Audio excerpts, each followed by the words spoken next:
Student आज हम पढ़ेंगे जॉन मिल्टन के बारे में। स्टूडेंट जॉन मिल्टन एक प्यूरिटन थे, यानी कि वह प्यूरिटन एज से बिलोंग करते थे। और स्टूडेंट यह एक बहुत ही अच्छी एज थी और जॉन मिल्टन ने यानी कि 17वीं सेंचुरी से बिलोंग करते हैं। तो आज हम इन्हीं के बारे में पढ़ेंगे, इनके कुछ वर्क्स और इनकी कुछ इम्पोर्टेंट बातों के बारे में आज बताएंगे। चलिए स्टूडेंट स्टार्ट करते हैं जॉन मिल्टन के बारे में। स्टूडेंट यदि हम जॉन मिल्टन के फैमिली बैकग्राउंड के बारे में बात करें तो जो इनके जन्म था वह 1608 में इंग्लैंड में हुआ था और इनका जो फादर थे स्टूडेंट उनका नाम भी जॉन मिल्टन था। इनके फादर एक नोटरी थे और इनकी जो मदर का नाम है स्टूडेंट वह क्या है, सारा जेफरी थी। तो स्टूडेंट ये तो इनकी फैमिली बैकग्राउंड के बारे में है। साथ में यदि हम इनकी शादी के बारे में बात करें तो स्टूडेंट मिल्टन ने 3 बार शादी की थी। सबसे पहले स्टूडेंट उन्होंने मैरी पावल से शादी की थी, जिससे उन्होंने 1643 में शादी की थी। उसके बाद स्टूडेंट उन्होंने कैथरीन वुडकुक से 1656 में शादी की थी, क्योंकि जो मैरी पावल से जो पहले शादी की थी वह उनकी सक्सेसफुल नहीं रही थी और जिसके कारण उन्हें उनसे डाइवोर्स लेना पड़ा था। और उसके बाद उन्होंने 1656 में कैथरीन वुडकुक से शादी की थी। लेकिन स्टूडेंट यह भी क्या है, आपकी एक्सपायर हो गई थी और जिनके बाद इन्होंने एक तीसरी शादी की थी जो क्या है, एलिजाबेथ मिन्सुल से 1663 में की थी। तो स्टूडेंट इनकी अगर शादी की बात करें तो शादी इन्होंने 3 बार की थी और तीनों पत्नियों का आपका नाम पता होना चाहिए। इनकी पहली पत्नी का नाम मैरी पावल था, दूसरी पत्नी का नाम कैथरीन वुडकुक था और तीसरी पत्नी का नाम इनका एलिजाबेथ मिन्सुल था। तो स्टूडेंट ये इनकी शादी के बारे में जो बातें हैं। यदि हम इनकी पढ़ाई के बारे में बात करें स्टूडेंट, तो इनकी जो पढ़ाई है वह स्टूडेंट आपकी सेंट पॉल स्कूल में हुई है और आपकी जो हायर स्टडी इन्होंने क्राइस्ट कॉलेज कैम्ब्रिज से की थी। तो स्टूडेंट यहाँ पे आपको एक बात ध्यान रखनी है कि उनको एक निक नेम भी दिया गया था यहाँ क्राइस्ट कॉलेज में जब वह पढ़ते थे। तो उनके बाल जो आपके सुनहरे होने के कारण उन्हें वहाँ पर लेडी क्राइस्ट के नाम से जानते थे, यानी कि जो स्टूडेंट है ज़्यादातर वहाँ उन्हें एक निक नेम दे दिया गया था, क्योंकि इनके बाल ज़्यादातर सुनहरे होते थे और क्या बड़े होते थे, जो एक लड़की की तरह लगते थे। इस वजह से इन्हें क्राइस्ट कॉलेज में एक निकनेम दिया गया था, जिससे क्या निकनेम बोला जाता है, लेडी ऑफ क्राइस्ट। तो स्टूडेंट ये नाम आपको निकनेम इनका पता होना चाहिए कि इनका जो निकनेम ये पढ़ा भी कहाँ था, क्राइस्ट कॉलेज में पढ़ा था। और क्यों पढ़ा था स्टूडेंट, क्योंकि इनके बाल घुंघरालू और सुनहरे थे, ब्राउन कलर के थे, इस वजह से इनका नाम यह है पढ़ा था लेडी ऑफ क्राइस्ट। और साथ ही स्टूडेंट इनका एक कॉलेज का फ्रेंड था जिसका नाम एडवर्ड किंग था, ये भी आपको पता होना चाहिए। इनके ऊपर भी इन्होंने क्या है, एडवर्ड किंग के ऊपर एक बहुत अच्छी पोएम लिखी है जिसके बारे में हम आगे बताएंगे। तो इनके जो कॉलेज का फ्रेंड है वो क्या है, आपका एडवर्ड किंग था। और स्टूडेंट इनका जो स्कूल फ्रेंड है वह आपका ड्योटी था। तो इनके फ्रेंड के बारे में भी आपको पता होना चाहिए। चलिए स्टूडेंट अब इनके कुछ फेमस वर्क के बारे में देखते हैं कि मिल्टन के फेमस वर्क कौन कौन से हैं। स्टूडेंट यदि हम मिल्टन के वर्क्स की बात करें तो मिल्टन के पीरियड को हम 3 पीरियड में बांटते हैं जो उनके वर्क्स को क्लासिफाइड करते हैं। इनका पहला पीरियड स्टूडेंट आपका 1629 से 1640 के बीच में माना जाता है और स्टूडेंट यह इनका फर्स्ट पीरियड है, आपको ये पता होना चाहिए। और इस पीरियड को हॉर्टन पीरियड के नाम से भी जानते हैं। और स्टूडेंट जो ये सारे वर्क हैं इन वर्क को हॉर्टन वर्क के नाम से भी जानते हैं, तो इसलिए इनको कंबाइंड रूप में हॉर्टन वर्क भी कह देते हैं, ये भी आपको पता होना चाहिए।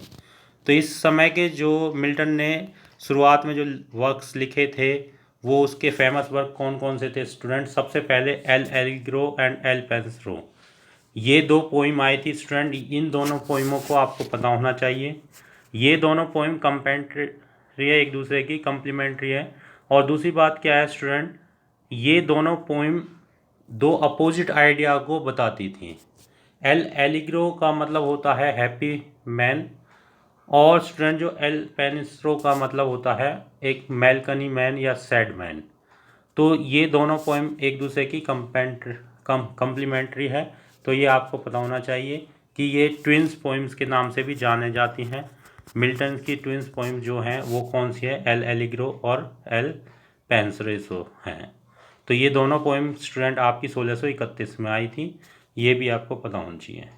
इसके बाद स्टूडेंट इनकी एक बहुत अच्छी मास्क्यू आई थी, जो क्या है आपका कॉमर्स के नाम से भी जाना जाता है इसे, या मास्क्यू ऑफ कॉमर्स के नाम से भी इनसे जाना जाता है, या सिंपली आप कॉमर्स के नाम से भी इसे याद रख सकते हो। यह स्टूडेंट आपकी 1634 में आई थी।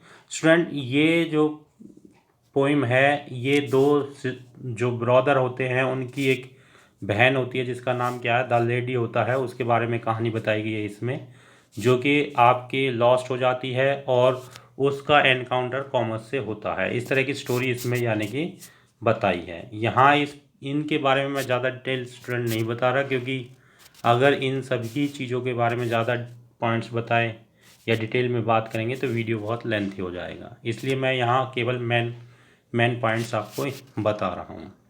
तो स्टूडेंट ये जो मास्क्यू ऑफ कॉमर्स, ये भी इनकी क्या है, बहुत ही फेमस पोइम रही है।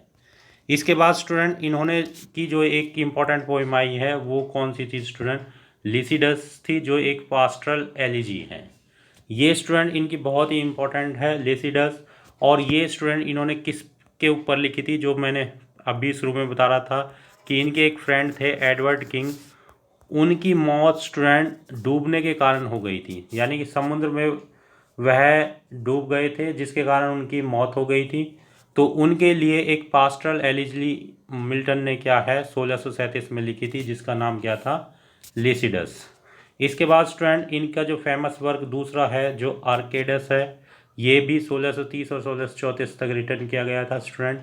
तो इन सभी जो पोइम्स हैं या ये जो वर्क्स हैं, ये स्टूडेंट कंबाइन में आपके हॉटन वर्क्स भी कहलाते हैं, क्योंकि ये इन्होंने 1629 से लेकर 1640 के बीच में लिखा था, और हॉटन में यानी कि एक प्लेस है जहाँ इन्होंने क्या है इसको लिखा था। तो स्टूडेंट फर्स्ट पीरियड की ये इंपॉर्टेंट पोइम है, यानी कि वर्क्स हैं जो यानी कि मिल्टन ने फर्स्ट पीरियड में लिखे थे। यदि हम इनके सेकंड पीरियड की बात करें तो स्टूडेंट इनके सेकंड पीरियड के जो मेन वर्क्स हैं वो आपके कौन कौन से हैं, ऑफ एजुकेशन, जिसमें एजुकेशन के ऊपर बताया गया था 1644 में। एरोपैजिटिका, ये भी क्या है स्टूडेंट 1644 में ही आई थी। एरियोपैजिटिका स्टूडेंट इनकी एक मोस्ट इम्पॉर्टेंट वर्क है। इसके अंदर क्या है स्टूडेंट, इन्होंने फ्रीडम ऑफ प्रेस या पार्लियामेंट्री फ्रीडम के बारे में बात की है, यानी कि जो पार्लियामेंट्री में आपका मोनार्की है उसके विरोध में, यानी कि इन्होंने एरोपैजिटिकल जो ये थी लिखी थी। और इसके बारे में कई बार पूछ लिया जाता है कि ये किसके बारे में है, तो ये आपका सिंपल आपको पता होना चाहिए, फ्रीडम ऑफ प्रेस के बारे में, यानी कि जो प्रेस या पार्लियामेंट्री की फ्रीडम आज़ादी के लिए क्या है इन्होंने एरियोपैजिटिका नाम की वर्क्स को लिखा था। इनका अगला जो इस सेकंड पीरियड का वर्क है स्टूडेंट, ये आपका the tenure of Kings and the magistrates, जो कि 1649 में आया था। ये स्टूडेंट ये इनके जो फेमस वर्क हैं ये सेकंड पीरियड के हैं, और स्टूडेंट इन्हें पॉलिटिकल वर्क्स भी कहा जा सकता है, क्योंकि ये क्या है पॉलिटिकल उससे सिस्टम से जुड़े हुए थे। तो स्टूडेंट यह मिल्टन के क्या हैं आपके सेकंड पीरियड के वर्क्स हैं, और ये सारे वर्क्स वो वर्क्स लिए गए हैं जो कि मोस्टली पेपर में यानी कि जिनसे क्वेश्चन आते हैं और जो क्या है उनके फेमस वर्क्स थे। तो इनको भी आपको याद रखना है स्टूडेंट, ये आपके मिल्टन के सेकंड पीरियड से यानी कि 1660 से लेके 1694 के बीच के जो वर्क्स हैं वो हैं, और इन्हें क्या है पॉलिटिकल वर्क्स भी कहा जाता है। और स्टूडेंट स्पेशल आपको इस एरोपैजिटिका के बारे में पता होना चाहिए कि ये किसके बारे में है, ये फ्रीडम ऑफ प्रेस के बारे में है। यदि स्टूडेंट हम इनके नेक्स्ट वर्क की बात करें अगले वर्क्स की, तो अगला वर्क्स यानी कि जो अगला पीरियड है उनका थर्ड पीरियड है। थर्ड पीरियड जो क्या है इनका 1660 से लेके 1694 तक का रहा था, जिसमें इन्होंने बहुत ही ग्रेट वर्क्स लिखे थे। लेकिन स्टूडेंट इससे पहले मैं आपको एक बात बता दूं जो आपको बहुत इम्पोर्टेंट बात है और पता होना चाहिए कि मिल्टन जो 1650 में अपनी एक आँख की रोशनी को खो देते हैं, यानी कि वो एक आँख की जो रोशनी है उनकी पूरी तरह से लॉस्ट हो जाती है, वो वन आइड हो जाते हैं। ये आपको पता होना चाहिए, क्योंकि वो क्या स्टूडेंट बहुत ज़्यादा क्या है काम करते थे, राइटिंग का काम करते थे। इस वजह से क्या है डॉक्टर ने उन्हें रेस्ट के लिए कहा था, लेकिन वो क्या है रेस्ट नहीं करते हैं, और जिसके कारण 1650 में उनकी एक आँख क्या है पूरी तरह से उसमें से रोशनी यानी कि खो जाती है, यानी कि वह अंधे हो जाते हैं। और उसके बाद स्टूडेंट आपको ये भी पता होना चाहिए कि 1650 में तो उनकी एक आंख जाती है, लेकिन 1650 के बाद आपका 1652 में यानी कि 2 साल बाद उनकी दोनों आंखों की रोशनी चली जाती है, यानी कि मिल्टन पूरी तरह से ब्लाइंड हो जाते हैं। तो फिर स्टूडेंट आपको ये कंसीडर करना चाहिए कि 1660 जो थर्ड पीरियड स्टार्ट होता है उस समय मिल्टन क्या है पूरी तरह से ब्लाइंड हो चुके थे। तो इसका मतलब जो ये वर्क्स लिखे हैं मिल्टन ने तब लिखे थे जब वो पूरी तरह से ब्लाइंड हो चुके थे। और ये जो वर्क्स है स्टूडेंट ये क्या है आपके मिल्टन के बहुत ही ग्रेट वर्क्स माने जाते हैं, और इस पीरियड को भी ग्रेट वर्क्स पीरियड के नाम से भी जाना जाता है। तो स्टूडेंट इस पीरियड की जो इनकी इम्पोर्टेंट पोइम्स हैं उनमें से सबसे पहले आपका क्या है पैराडाइज लॉस्ट है स्टूडेंट, जो कि 1667 में आई थी। पैराडाइज लॉस्ट इनकी एक एपिक पोइम है स्टूडेंट, और ये पोइम जो एपिक पोइम लिखी गई थी ये ग्रांड स्टाइल में लिखी गई थी, आपको ये पता होना चाहिए। कई बार इसका स्टाइल भूल दिया जाता है कि पैराडाइज लॉस्ट किस उसमें लिखी गई है स्टाइल में, तो इसका स्टाइल क्या है आपका स्टूडेंट ग्रांड स्टाइल है, मिल्टन ने इसे ग्रांड स्टाइल में लिखा है। फिर दूसरी बात आपको ये भी पता होना चाहिए स्टूडेंट ये एपिक पोइम है, और स्टूडेंट इसको एक और एक्स्ट्रा नॉलेज आपको पता होनी चाहिए कि जब ये आपका पैराडाइज लॉस्ट फर्स्ट टाइम आया था तो 1667 में आया था।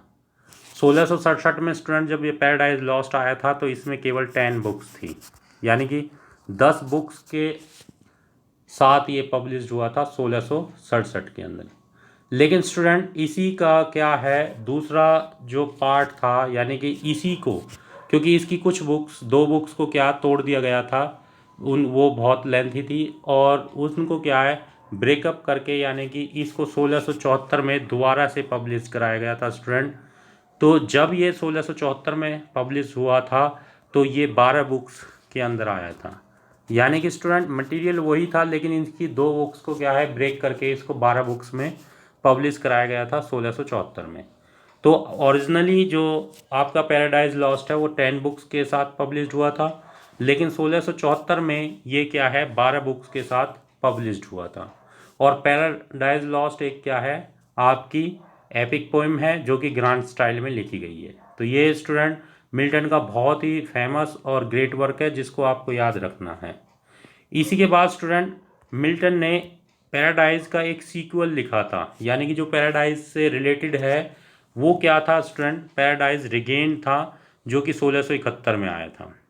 साथ ही 1671 में एक इम्पॉर्टेंट वर्क्स और आया था मिल्टन का जो सैमसन एग्नोस्ट। तो ये स्टूडेंट उनकी जो लास्ट वर्क हैं या फिर जो उनके लाइफ के जो लास्ट सन थे उनके अंदर इन्होंने इन वर्क्स को लिखा है जिन्हें क्या है ग्रेट वर्क्स के नाम से जाना जाता है। और स्टूडेंट आपको ये भी बात ध्यान होनी चाहिए कि ये मिल्टन ने ऐसे वर्क्स हैं जब लिखे थे जब वह पूरी तरह से ब्लाइंड हो चुके थे। तो स्टूडेंट ये उनके थर्ड पीरियड लाइफ का जो था लास्ट फेज थी। लिटरेचर में जो उनके 3 पीरियड बताए गए हैं, पहले फर्स्ट पीरियड जो आपका था आप और फिर सेकंड पीरियड, और लास्ट में ही क्या 1660 से 1694 का उनका लास्ट पीरियड माना जाता है। तो स्टूडेंट ये मिल्टन के बारे में कुछ नॉलेज थी जिनसे क्वेश्चन हमेशा एग्ज़ाम में पूछा जाता है। इस वीडियो में मैंने मिल्टन के इम्पोर्टेंट्स वर्क्स और इम्पोर्टेंट्स पॉइंट्स ही लिए हैं। वीडियो ज़्यादा लेंथी ना हो इस वजह से मैंने इसे छोटा वीडियो ही बनाया है। तो होप आपको यह पसंद आया होगा। नेक्स्ट वीडियो में हम और डिटेल के साथ मिलेंगे स्टूडेंट। Thank you. वीडियो पसंद आया हो तो लाइक करें, शेयर करें और चैनल को सब्सक्राइब करें ताकि आपको ऐसे वीडियो और मिल सके। Thank you student.